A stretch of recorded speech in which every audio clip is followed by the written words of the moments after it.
श्रीलंका की जनता को नया राष्ट्रपति मिल चुका है। इसके मायने क्या हैं ये आपको जरूर बताएंगे, क्योंकि अनुरा के शपथ ग्रहण में लाल क्रांति का कोई प्रतीक नहीं दिखा है। ये अपने आप में किस तरह से कई मायने लेकर सामने आ रहा है वो जरूर जानना चाहिए। लेकिन अगर आपने अब तक हमें सब्सक्राइब नहीं किया है तो फौरन सब्सक्राइब कर लीजिए। कौन से मुद्दे हैं जिन पर आप चाहते हैं कि पूरी जानकारी आपके सामने जल्द हाजिर हो, वो भी कमेंट बॉक्स पर कमेंट करके जरूर बताइएगा।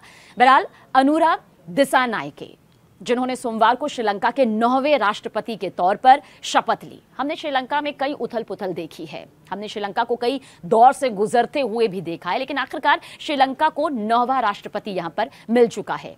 और ये पहली बार है जब कोई वामपंथी नेता इस द्वीपीय देश का राष्ट्राध्यक्ष बना है, यानी कि ये भी अपने आप में इतिहास के पन्नों में अब दर्ज हो चुका है।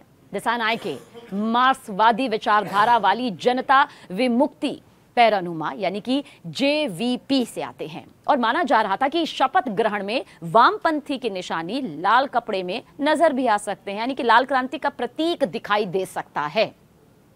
हालांकि दिसानायके इसके उलट सफेद शर्ट में नजर आए और बतौर राष्ट्रपति पद की शपथ ली, गोपनीयता की शपथ ली, यानी कि जो संवैधानिक प्रक्रिया होती है श्रीलंका के 9वें राष्ट्रपति के तौर पर उन्होंने शपथ ली।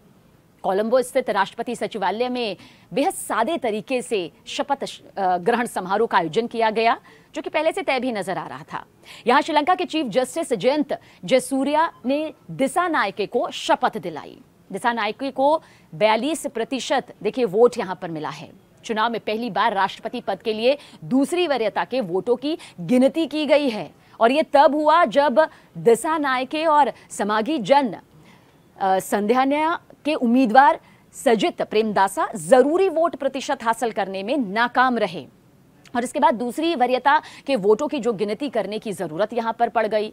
तो देखिए किस तरह से श्रीलंका में 9वें राष्ट्रपति का चुनाव तो हो गया, लेकिन बहुत कुछ ऐसा हुआ जो पहली बार हुआ। चुनाव आयोग की तरफ से जब याद होगा आपको रविवार शाम को 7 बजे अंतिम नतीजे घोषित किए गए, इनका ऐलान किया गया, तो आयोग के अनुसार दिसानायके ने 42.31% यानी इन फीसद के साथ वोटों के साथ राष्ट्रपति पद को जीता, ये ऐलान किया गया। जबकि प्रेमदासा दूसरे नंबर पर रहे और मौजूदा राष्ट्रपति रानिल विक्रमसिंघे, जिन पर नजर टिकी हुई थी कि क्या नतीजे सामने आते हैं, जो पहले दौर के बाद बाहर हो गए थे, वो तीसरे नंबर पर रहे, यानी कि तीसरा स्थान उन्हें यहां पर मिला। अब ये भी समझिए, प्रधानमंत्री नरेंद्र मोदी जी हां, जब दिसानायके को राष्ट्रपति चुनाव उन्होंने यहां पर जीता तो पीएम मोदी की तरफ से उन्हें बधाई दी गई। पीएम मोदी ने देर रात सोशल मीडिया प्लेटफॉर्म X पर पोस्ट किया, कहा श्रीलंका के राष्ट्रपति चुनावों में आपकी जीत पर अनुरा दिसानायके को बधाई। भारत की नेबरहुड फर्स्ट पॉलिसी और विजन सरकार में श्रीलंका का विशेष स्थान है, यानी कि पीएम मोदी ने बता दिया कि हमारे जो पड़ोसी मुल्क है, हमारे आसपास के जो मुल्क हैं, उनकी क्या महत्ता है भारत के लिए। मैं अपने लोगों और पूरे क्षेत्र के लाभ के लिए हमारे बहुमुखी सहयोग को, ये पीएम मोदी की तरफ से लिखा गया, बहुमुखी सहयोग को और मजबूत करने के लिए आपके साथ मिलकर काम करने के लिए उत्सुक हूं। पीएम मोदी को धन्यवाद देते हुए दिसानायके ने पोस्ट किया, यानी कि जैसे ही पीएम मोदी ने श्रीलंका के 9वें राष्ट्रपति बन चुके दिसानायके को बधाई दी, उसके बाद उनकी तरफ से भी एक पोस्ट सामने आया।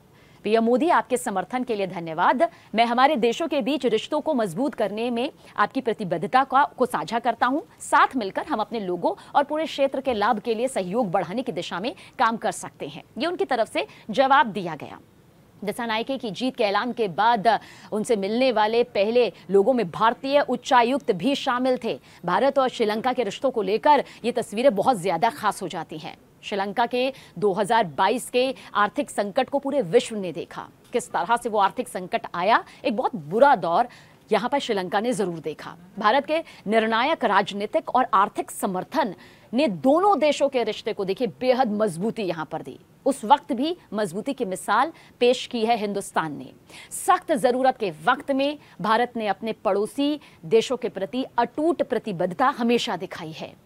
4.5 अरब अमेरिकी डॉलर कैश और संसाधनों से यहां पर मदद की गई है। यह भारत की तरफ से बहुत बड़ी आर्थिक मदद मिली है, जो यकीनन श्रीलंका भी बखूबी जानता है।